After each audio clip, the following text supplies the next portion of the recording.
Welcome and greetings, career-minded superstars. You are listening to the exclusive Career Coach, your podcast for all things career. And I'm Lisa Edwards, the indispensable career coach for superstars just like you. Now let's dig into this week's topic, shall we?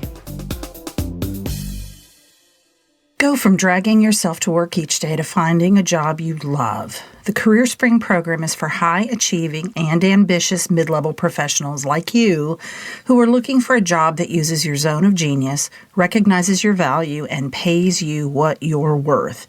If you're ready to learn more, schedule a complimentary consult using the link to my calendar in the show notes. Be sure to follow me on Exclusive Career Coaching on Facebook, Lisa Edwards on LinkedIn, and Lisa.Edwards on Instagram. Greetings. How's it going? How has your January been? It's not the end of January as I record this, but it will be the end of January at least as you listen to this. So 1 month of the new year will have already gone by. Today we're talking about organizing your job search. So for some of you, this may be a completely foreign concept. And because you think of job search as just looking at job boards every chance I get, right? So what's the organization? What's the strategy there? That's the wrong way to think about this. Now, we're not going to go into detail today with specific job search strategies. I have covered that in multiple other episodes, and there's a couple that I want to point out, and I've put the links to those episodes in the show notes. One was episode 30, so way back in the day, on active versus passive job search strategies. That's an excellent one to listen to. I'm going to refer to active and passive strategies in this episode, as I have done in many episodes. In a nutshell, active strategies put you in the driver's seat. They are networking based. Passive strategies include job boards, company websites. They put you in the passenger seat. So number 30, active versus passive job search strategies, is a good one to listen to. And also episode 251, what type of job search should you launch? So I did that one just a few months ago. And that really talks about your time frame for getting a new job, your current employment situation, all of those things, kind of putting that into a rubric to decide what's the best job search for you. Today, I want to cover the structure of your job search, dedicating time to your job search and using that time in the best way possible. So I have 5 tips for structuring your job search. Number 1, you want to calendar in time for your job search. So as I covered in episode 251, I want employed searchers, job seekers, to dedicate at least 5 hours a week for their job search minimum if they're going to conduct anything other than a passive look at job boards and expect to be looking for a year kind of situation. And if you're unemployed, I want you to spend 30 hours a week because this is your job. So you want to begin by deciding the blocks of time that you can consistently devote to job search. I want you to set yourself up for success. So let me give you a couple of examples. If you're employed, you might say, well, Tuesday and Thursday evenings from 7 o'clock to 8 o'clock, that's job search time. And I can do that consistently. I don't have conflicts with my schedule regularly on those nights of the week. I feel good about this. Wednesdays, I'm going to try to make my lunchtime every week be devoted to networking. Either I have one professional association meeting that I go to one Wednesday out of the month, and I'm going to try to set up lunches for the others. Now, I know that won't always work. I may have to have some flexibility to have a breakfast meeting or a coffee date, on a weekend or something like that. But I'm going to reserve that Wednesday time specifically for networking. And then I'm going to do Sunday nights from 7 to 8 as well. If I'm unemployed, it may look like Monday through Friday, 9 a.m. to noon and 1 p.m. to 4 p.m. Or maybe I want to do, 10 to whatever this comes out to. I'm doing math on top of my head, which is not my strong suit. But maybe it's, 10 to 3 Monday through Friday, which is 5 hours. So that's 25 hours a week. And then I spend a chunk of time on the weekends, or I work more hours Monday through Thursday, take Friday off, whatever you want it to be. But 30 hours is the goal. Number 2 then is to calendar in how you will spend your job search time. And I want to go over those ratios that I've talked about before in terms of where you are in your career and how much time you should spend on passive versus active strategies. If you're right out of college, or maybe you've had one job since college, 75% passive, so you can still rely on job boards. Most of the positions that are being shown on job boards, that's who they're for, is folks like you. But I do want you to do some active strategies because you're going to need that skill and that network more so as you move through your career. So let's get you started. So 75% passive, 25% active. If you're mid-career, you've been out for, you're in your 30s, 40s, something like that, 50% passive, 50% active.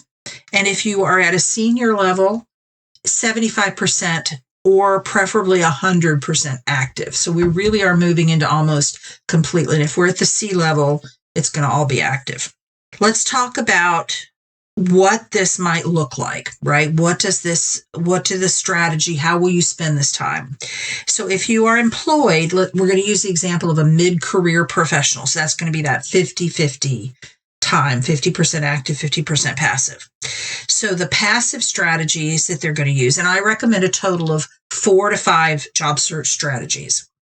And they're going to use job boards and target employer websites. Those are the 2 places that they're going to engage in passive job search. Active strategies are going to be LinkedIn networking, which when I'm working with my clients, I pretty much require them to use LinkedIn because, frankly, how do you do a networking-based job search without LinkedIn as sort of the central hub of that job search? So LinkedIn networking, in-person networking, and professional association meetings. So what that might look like is from Tuesdays, that 7 o'clock to 8 o'clock p.m. slot, I'm going to reach out to 5 people from my existing LinkedIn network to either connect or reconnect with.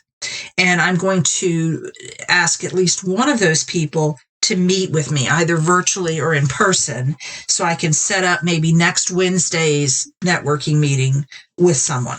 Then on Thursdays from 7 to 8, that's when I'm going to focus on job boards. So I'm going to apply to jobs I found online since last Thursday, if the application deadline is such that I can wait, 5 or 6 days. And then I'm going to apply sooner to those jobs if I need to. And then I'm going to look at the websites of my target employers to see if there are any opportunities there. One of the things that I teach my clients as part of an active job search strategy is to develop a list of 10 to 12 target employers, and we come up with that strategy for how to target them. But what I don't want them to do is, while they're over here being so active and networking based with their target employers, that they miss the fact that that same employer has a job posted on their website for which my client would be a perfect fit. So I want to make sure they're also looking at the job boards. And then we want to do the +1 approach for any of the jobs that I apply to. And I've talked about this ad nauseum, but again, the +1 approach this is Lisa's term, doing one more thing in addition to just applying online to increase the chances I will get noticed. So that could be asking someone to advocate on my behalf. It could be, quote unquote, bumping into the decision maker, a meeting or something like that, kind of making sure that I have FaceTime with that individual. Could be any number of things. And I've talked about those on other podcasts. And then on Wednesday, I'm going to attend my professional meeting on the 3rd Wednesday of the month. And then on the other Wednesdays is when I'm going to try to schedule those networking luncheons, but be flexible with that. And then on Sundays, I'm going to apply to jobs that I have seen since Thursday that I don't think they can wait. I don't think I can wait until next Thursday to apply, either because there is a short deadline, it's a very popular job with a popular company, whatever the case may be. And then I'm going to still do the +1 approach on any of those that I apply for. And then I'm going to plan the upcoming week's job search on Sunday and kind of map that out. The unemployed job search could also look much the same. We just have more time spent on the activities. when I'm working with my clients, sometimes we will do, rather than 4 to 5 job search strategies, we might do 5 or 6 if they're unemployed. So we do have a little bit more bandwidth for breadth, but mainly what I want is more depth. So instead of, one networking lunch a week, maybe an unemployed person would have a goal of having 3 networking meetings of some sort a week. Maybe instead of, 5 people on LinkedIn, maybe I'm going to be doing some LinkedIn activity every day. So it's more depth. It doesn't necessarily have to be more breadth. Number 3, reward yourself for achieving that day's job search goals. If we only reward ourselves for either a job interview or a job offer, we are setting ourselves up for a lot of days of so-called failure. But rather, I want you to reward yourself for doing the things you decided ahead of time were important for your job search for that day. Now, what does that look like? It could be a trip to the dog park. It could be downtime to read a book or watch a movie, or you get to have a glass of wine. You could also set up something a little more special or elaborate for doing it for a week. So I've achieved all the goals, all the job search goals for this week. So maybe I get to give myself a certain amount of money in guilt-free, no strings attached spending money. But also, if you set that up as a weekly reward, I also want you to do a small daily reward too. It's so important that you give yourself props as we are building this relationship with ourselves and doing these job search things, as we are inevitably feeling funky because we didn't get the interview on the job that we thought we were perfect for, or we got the first interview and then they didn't bring us back for the second interview. We need that reinforcement, that pat on the back for doing the things on a daily basis. Number 4, I want you to periodically evaluate and adjust. At least once a month, check in with your activities and the results you're getting. Is there anything that you need to do more of, less of, start doing, stop doing? Really take a hard look. But I also want you to tell yourself the truth here. Is the strategy not working because you're not working the strategy? Or at least not with the proper energy? So, let's say that one of your strategies is to meet with someone once a week for lunch, and you're kind of wussing out and sort of half-heartedly asking people, and you're not following up because you don't really want to network with people and you don't know how to do it. Like you don't get to throw that strategy out as unsuccessful because you didn't really give it a try. You didn't really work that strategy. So the other thing that could happen here is that you might need help. Like you might get into this and realize, you know what, I really need a professional's help, a coach maybe to help me with networking or with LinkedIn. I don't know how to use LinkedIn, or I'm not sticking through with the plan. I'm setting plans on Sunday and I'm flaking out on them during the week because I get really busy at work and I need help with whether it's time management, mindset, goal achievement, whatever it is. And then finally, find the balance between staying the course and giving yourself a break. You're going to get sick somewhere along the way. Maybe you might have a huge deadline at work coming up. You might have a family issue that's really a big deal that you have to attend to. It's up to you to decide, do I reschedule this day for another day in the week? I kind of make it up. Do I genuinely need to take a week off to attend to this other thing? Do I forgo today's job search plan and just pick it back up tomorrow and today's just doesn't get done?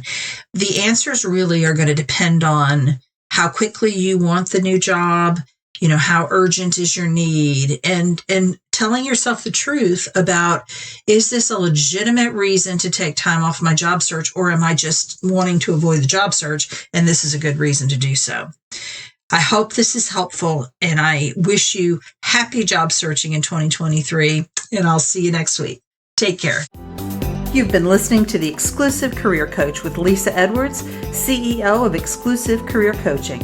It would be great if you would rate, review, and subscribe to this podcast. Also, I want to be your career coach, so be sure to ask questions about your career management challenges and job search situation. Until next time.